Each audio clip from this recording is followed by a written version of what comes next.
नमस्कार सभी साथियों को स्वागत करता हूं सबका इस यूट्यूब चैनल पर जिसका नाम है study with P N Lodha. साथियों 16 अक्टूबर को जो रीट का एग्ज़ाम हुआ था तो उसका साइकोलॉजी का पेपर तो मैंने हल करवा दिया है। अब आज हम हिंदी का पेपर हल करेंगे संपूर्ण 30 प्रश्नों का। और कहीं ना कहीं जो ये 16 अक्टूबर का पेपर था हिंदी का, पहले के पेपर के मुकाबले उसमें बहुत ज़्यादा चेंजेस था, कुछ सोचने वाली चीज़ें इसमें दी गई थी। तो एक बार आप पूरा वीडियो देख करके जाइएगा। कुछ प्रश्न दिखने में आपको थोड़ी समस्या होगी तो उसको बिल्कुल मैं अच्छी तरह से पढ़ दूंगा, तो आपके समझ में आ जाना चाहिए वो चीज़ें भी। तो चलिए शुरू करते हैं इस वीडियो को। अगर इसके पहले आपने वो वीडियो नहीं देखा है साइकोलॉजी का कि भाई साइकोलॉजी का कैसा पेपर था, तो उसको एक बार ज़रूर देखिएगा। संपूर्ण सॉल्यूशन आपको बताने वाला हूँ 30 ही प्रश्नों के। तो चलिए शुरू करते हैं। तो देखिएगा, दिखने में मैंने कहा है मैं अच्छी तरह से पढ़ूंगा तो आपको अच्छी तरह से दिख जाएगा। खंड से खंड भाषा फर्स्ट हिंदी थी। इस खंड में कुल 30 प्रश्न हैं। साथियों इसमें 31वां मतलब पहला जो क्वेश्चन है इस खंड का, कक्षेतर कार्यक्रम द्वारा श्रवण कौशल विकसित करने में कौन सी गतिविधि सर्वाधिक उपयोगी होगी? आकाशवाणी कार्यक्रम, दूरदर्शन कार्यक्रम, सामूहिक वृहद बाल सभा कार्यक्रम और इनमें से सभी। तो भाई कक्षेतर कार्यक्रम की बात की जा रही है। कक्षेतर का मतलब क्या हुआ? कक्षा से इतर मतलब बाहर, मतलब जो चीज़ कक्षा में नहीं होती है। तो साथियों जैसे आकाशवाणी कार्यक्रम भी हम कक्षा से बाहर, ठीक है, इसका भी संबंध है। सामूहिक वृहद बाल सभा, दूरदर्शन। तो साथियों इनमें से सभी जो चौथा विकल्प है, सारी ही चीज़ें यहाँ पर श्रवण कौशल को विकसित करने में उपयोगी होंगी। मतलब चौथा विकल्प बिल्कुल सही माना जाएगा 31वें प्रश्न में। नेक्स्ट प्रश्न संख्या 32 को देखेंगे। 32वां प्रश्न पूछा है, निम्नलिखित में से सर्वाधिक प्रभावी सहायक शिक्षण सामग्री है? स्पर्श शिक्षण सामग्री, श्रव्य शिक्षण सामग्री, दृश्य शिक्षण सामग्री और श्रव्य दृश्य शिक्षण सामग्री। वास्तव में प्रश्न सोचने के लायक है। क्यों है? क्योंकि इन दोनों को तो हम हटा देंगे, लेकिन पहले और दूसरे में थोड़ा कन्फ्यूजन है। स्पर्श शिक्षण सामग्री का मतलब क्या होता है? जिसको हम छू करके, ठीक है, महसूस जिसको कर सके छू करके त्वचा के द्वारा। तो साथियों वो स्पर्श शिक्षण सामग्री है। तो कई सारे लोग मुझे लगता है कि ए वाला विकल्प पर भी गए होंगे, लेकिन साथियों ज़्यादा बेटर विकल्प है सी वाला, क्योंकि श्रव्य दृश्य शिक्षण सामग्री में सुनाई भी देता है, दिखाई भी देता है, जो सबसे ज़्यादा प्रभावकारी है। इसलिए इसमें सी वाला विकल्प सही माना जाएगा 32वें में। हो सकता है ए वाला मान ले, लेकिन सी वाले को गलत नहीं मान सकते। मतलब सी वाला ही इसका राइट आंसर है प्रश्न संख्या 32 में। ठीक है, बिल्कुल करेक्ट आंसर सी है। जिसने सी लगाया है उसका सही है, और जिसने पेपर नहीं दिया है वो भी देख सकते हैं कि बिल्कुल क्वालिटी वाला क्वेश्चन था। नेक्स्ट प्रश्न नंबर 33, हिंदी भाषा में मूल्यांकन करते समय आप किसे सर्वाधिक महत्वपूर्ण उद्देश्य मानते हैं? निबंध लेखन क्षमता, काव्य सर्जन क्षमता, अधिगम क्षमता और व्याकरण नियमों का ज्ञान। तो इस प्रश्न में होता क्या है कि हिंदी भाषा का नाम सुनते हैं कि यार निबंध, काव्य, व्याकरण, या तो फिर तीनों को सही मानना पड़ेगा, नहीं तो फिर एक अपने पास एक दूसरा विकल्प है अधिगम क्षमता। अधिगम क्षमता का मूल्यांकन हिंदी भाषा या अन्य किसी भी भाषा में सबसे ज़्यादा महत्वपूर्ण है कि जो हम बच्चों को पढ़ा रहे हैं वो कितना बच्चों ने सीखा है, इस चीज़ का मूल्यांकन हम सबसे ज़्यादा इम्पोर्टेंस देंगे इस चीज़ के मूल्यांकन में। इसलिए फिर बी वाला विकल्प 33वें क्वेश्चन में सही रहेगा साथियों। नेक्स्ट प्रश्न संख्या 34 की ओर बढ़ेंगे। आपके 34वां क्वेश्चन पूछा गया था। इसमें निम्नलिखित में से सतत एवं व्यापक मूल्यांकन का मुख्य उद्देश्य है? विद्यार्थी को रोजगार परक शिक्षा देना, विद्यार्थी को प्रतिस्पर्धा भावना जगाना, विद्यार्थी की अधिगम क्षमता का संवर्धन करना और अध्यापक कार्यभार बढ़ाना। देखो ये जो 4 विकल्प है तो इसमें से ही जो आपके सही विकल्प कौन सा है? सतत एवं व्यापक मूल्यांकन का मुख्य उद्देश्य पूछा जा रहा है। भाई कार्यभार बढ़ाना तो बिल्कुल ही नहीं होगा, ये तो गलत है। प्रतिस्पर्धा भावना जगाना, रोजगार परक शिक्षा देना, इन तीनों से भी ज़्यादा इम्पोर्टेंट क्या है? इन दोनों से विद्यार्थियों की अधिगम क्षमता का संवर्धन करना, कि जो अधिगम क्षमता है, जो सीखने की क्षमताएं बालक में हैं, उसका संवर्धन मतलब उसको बढ़ावा दिया जाए। ये सतत एवं व्यापक मूल्यांकन का मुख्य उद्देश्य यहाँ पर माना जाएगा साथियों। मतलब कौन सा विकल्प आपका सही है? सी वाला विकल्प इसमें बिल्कुल सही रहेगा प्रश्न नंबर 34 में।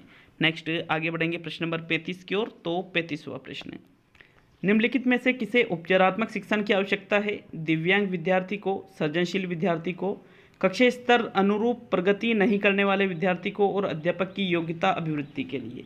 तो भाई अध्यापक की योग्यता अभिवृद्धि के लिए उपचारात्मक शिक्षण नहीं किया जाता है। सृजनशील, दिव्यांग, इसमें कमजोरी कहाँ बताई जा रही है? कमजोरी ओनली सी वाले विकल्प में ही बताई जा रही है कि जहाँ कक्षा स्तर अनुरूप प्रगति नहीं कर सकते जो छात्र, उनके लिए उपचारात्मक शिक्षण की आवश्यकता होती है। तो मतलब 35वें प्रश्न में सी वाला विकल्प आपका बिल्कुल सही रहेगा। नेक्स्ट प्रश्न नंबर 36, तुम्हारे आने से मेरा मन गदगद हो गया, इस वाक्य में अशुद्धि का प्रकार है। अनियमित क्रियापद, वचन संबंधी, विशेषण संबंधी, अनावश्यक संज्ञापद। तो भाई संज्ञापद की तो यहाँ पर कोई बात ही नहीं की जा रही है। तुम्हारे आने से मेरा मन गदगद हो गया, अनावश्यक संज्ञापद यहाँ पर नहीं है, विशेषण भी इसमें कोई नहीं है। अब पहला या तीसरा, तो साथियों 36वें में देखो अनियमित क्रियापद भी इसमें नहीं है, क्योंकि अनियमित क्रियापद में क्या होता है कि भाई यहाँ पे क्रियापद सही नहीं होना चाहिए।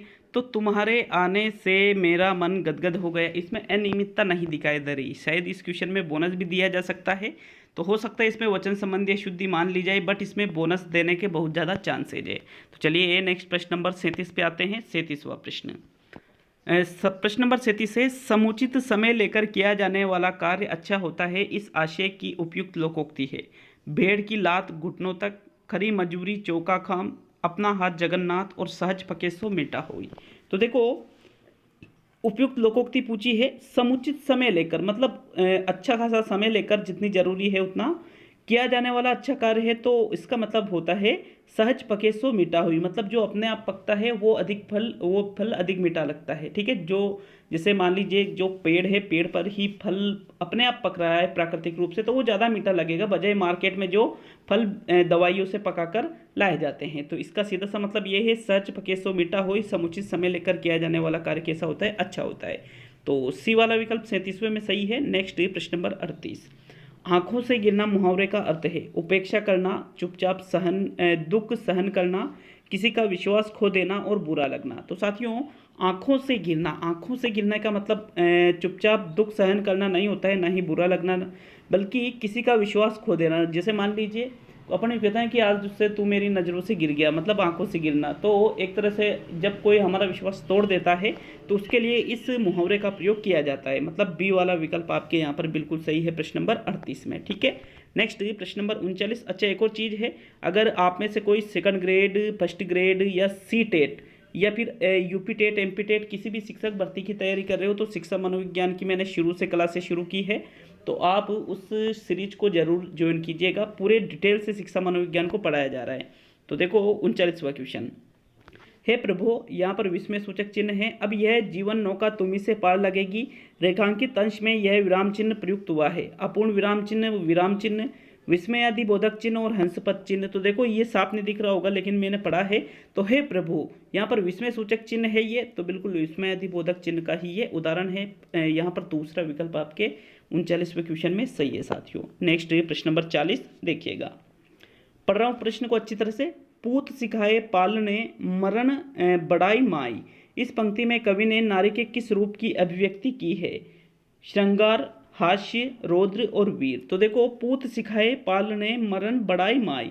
माई मतलब माता से लिया जाता है, पूत मतलब पुत्र से लिखाया जाता है। मतलब जो पालने में जो चीज़ें, जो विशेषताएं, जो सारी चीज़ें बालक सीखता है, तो वो माँ उसकी सिखाती है। मतलब ये वीर रस से संबंधित है साथियों। सी वाला विकल्प आपके बिल्कुल 40वें क्वेश्चन में सही है। नेक्स्ट ये प्रश्न नंबर 41 से देखिएगा, निम्नलिखित में से शुद्ध वर्तनी कौन सी है? कैलाश, मिष्टान्न, प्रज्वलन और पुनीत। तो देखो कैलाश में शेष अलगम वाला नहीं होता है, बल्कि कैलाश को इस प्रकार से लिखा जाता है, ये से सरोता वाला होता है, तो ये अशुद्ध हो गया।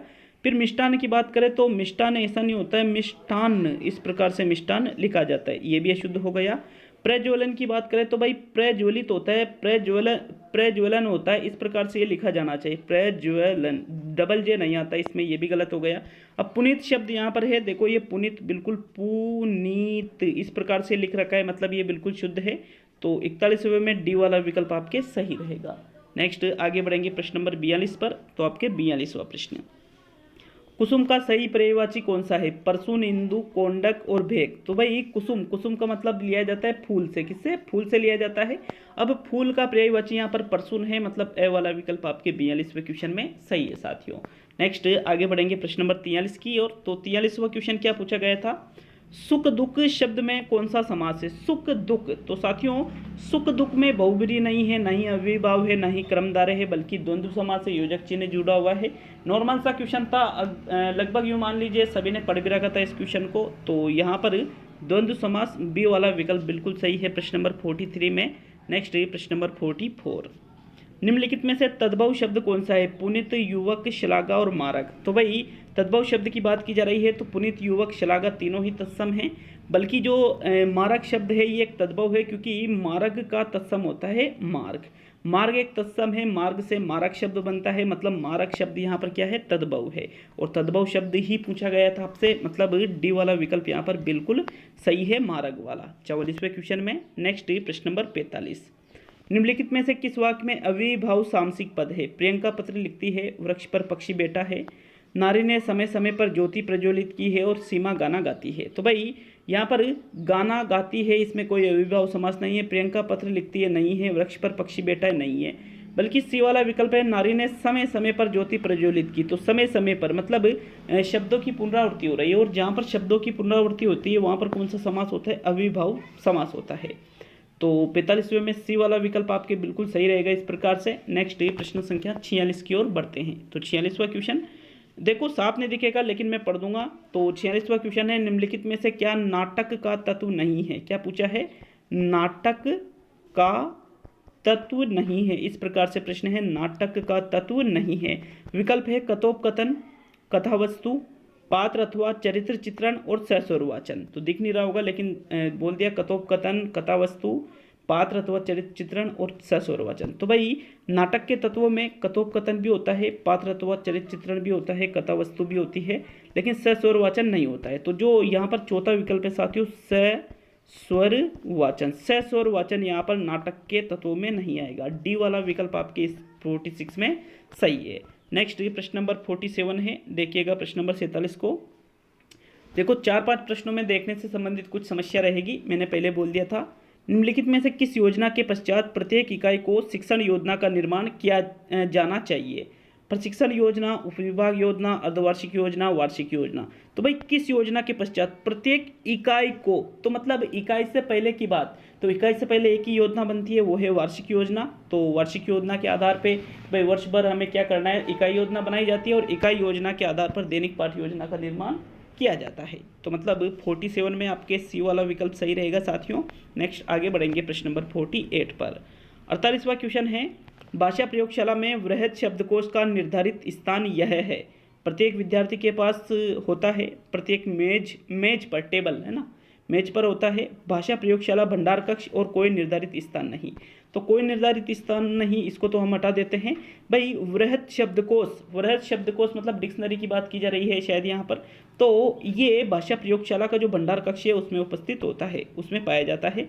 सी वाला विकल्प आपके 48 क्वेश्चन में बिल्कुल सही है साथियों। नेक्स्ट ये प्रश्न संख्या 49 को पे आते हैं। तो 49वां क्वेश्चन, भाषा स्तर सुधारने के लिए यह सर्वाधिक आवश्यक सोपान है। नियमित अध्यापन होना चाहिए, विस्तृत समय चक्र का निर्माण होना चाहिए, विद्यार्थी एवं अध्यापक द्वारा पुस्तकालय का उपयोग होना चाहिए, और विद्यार्थी का सामयिक परीक्षण होना चाहिए।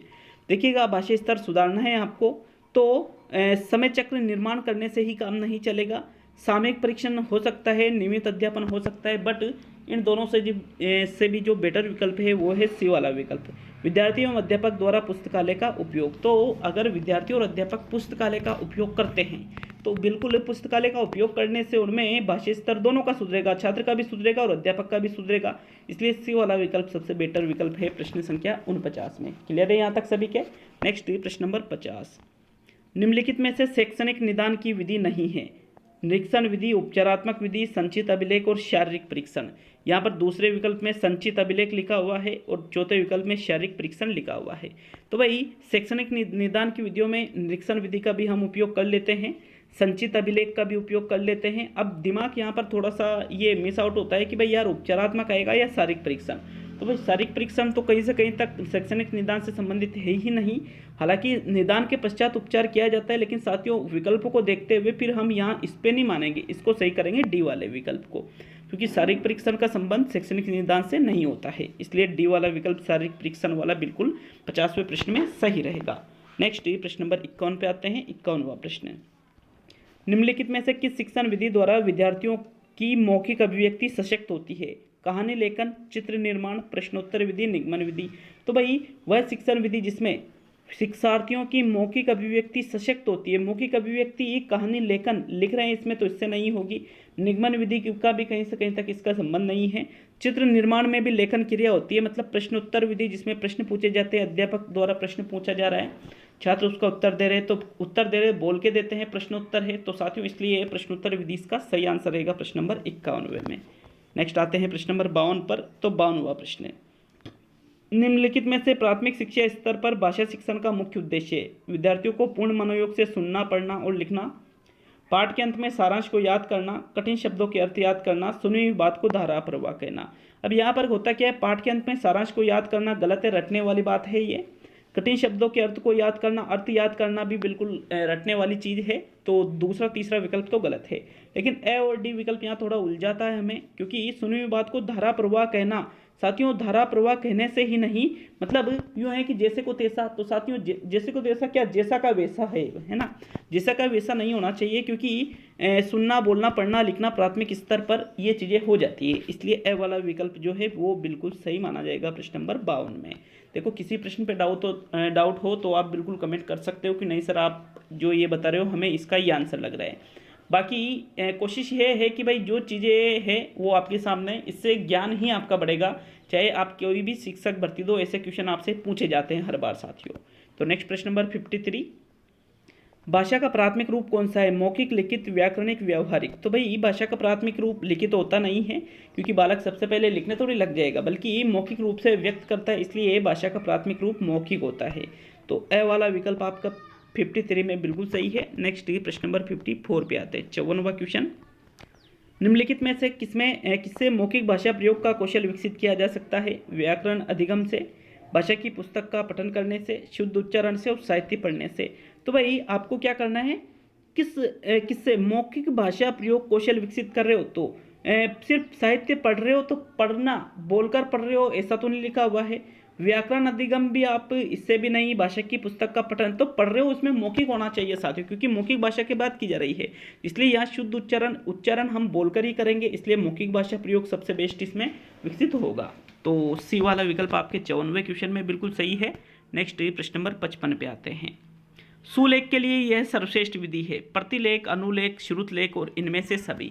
तो भाई कई सारे जो हो सकते हैं टीचर इसमें अनुलेख या श्रुतलेख, प्रतिलेख अलग अलग आंसर दे रहे होंगे, लेकिन देखो जहाँ पर तीनों ही चीज़ें आ रखी है और चौथा विकल्प है इनमें से सभी, तो यूँ मान लीजिए कि 75% चांस है चौथा विकल्प सही मानने का, क्योंकि अगर अनुलेख श्रुतलेख सुनकर लिखना, प्रतिलेख देख करके जैसा का वैसा ही लिखना, अनुलेख अध्यापक श्यामपट्ट पर लिख देता है, छात्र उसको उतारते हैं, ये ऐसी चीज़ें अनुलेख में होती है। तो साथियों इस प्रकार ये चीज़ें तीनों ही सुलेख की विधियों में आ जाती है, इसलिए इनमें से सभी, मैं इस पे जाऊंगा चौथे विकल्प पे, इनमें से सभी इसमें सही माना जाएगा। देख लीजिए, चाहे तो आप आंसर क्या है तब भी आप देख सकते हो, बाकी आंसर क्या है और कोई डाउट हो इसमें प्रतिलेख का भी चांसेज है, बट मैं जाऊँगा चौथे विकल्प पर।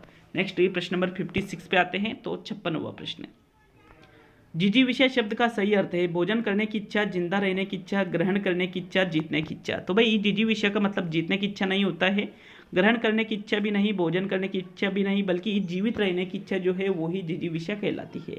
जिंदा रहने की इच्छा यहाँ पर सही आंसर रहेगा प्रश्न नंबर 56 में, सी वाला विकल्प। तो चलिए आगे बढ़ेंगे प्रश्न नंबर 57 की ओर। अच्छा एक बात और साथियों, मैंने पहले भी बताया, वापस बता रहा हूँ, first grade, second grade Rajasthan में जो भर्तियाँ आ रही है, या फिर SC टेट की आप केंद्र लेवल पे तैयारी कर रहे हो, यूपी टेट की तैयारी कर रहे हो, MP टेट की किसी भी शिक्षक भर्ती की तैयारी कर रहे हो जहाँ साइकोलॉजी आती है, तो मैं पूरा कोर्स बिल्कुल निःशुल्क करवा रहा हूँ, तो आप बिल्कुल उस कोर्स को जरूर ज्वाइन कर लीजिए, निःशुल्क है इसी यूट्यूब चैनल पर। आपके प्रश्न नंबर 57 है, निम्न में से कौन सा शब्द स्त्रीलिंग है, आशा, दिन, सोना और भारत।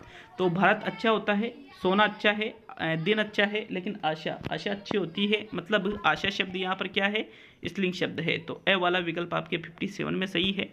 नेक्स्ट प्रश्न नंबर 58, बाहरी प्रोत्साहन का अपना महत्व होता है।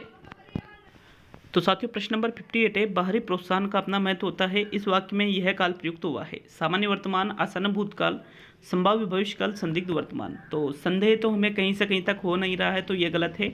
संभावना भी नहीं बताई जा रही है, ये भी गलत है। आसन्न भूतकाल होता है मतलब वर्तमान की बात है साथियों, ठीक है, अपना महत्व होता है, तो मतलब ये सामान्य वर्तमान काल का उदाहरण रहेगा।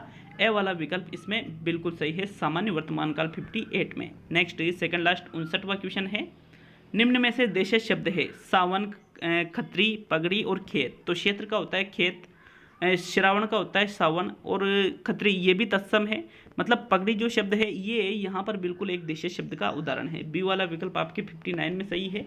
अब अंतिम और 60वां प्रश्न क्या पूछा गया था, पुस्तक को राजस्थानी में कहते हैं किताब, ग्रंथ, पोथी और पुराण। तो भाई ग्रंथ और पुराण तो नहीं कहते हैं, ये तो मुझे अच्छी तरह से पता है, लेकिन हो सकता है इसमें किताब भी माना जाए। लेकिन भाई किताब तो सभी कहते हैं पुस्तक को, लेकिन साथियों किताब तो सभी कहते हैं, तो फिर हम कौन से विकल्प पे जाएंगे, दूसरे विकल्प पे जाएंगे। तो लगभग इसमें पोथी सही माना जाएगा। पोथी का मतलब छोटी किताब भी होता है वैसे हिंदी अर्थ, लेकिन राजस्थानी में इसको पोथी के नाम से ही जानते हैं। ठीक है, बी वाला विकल्प आपके 60वें क्वेश्चन में सही है।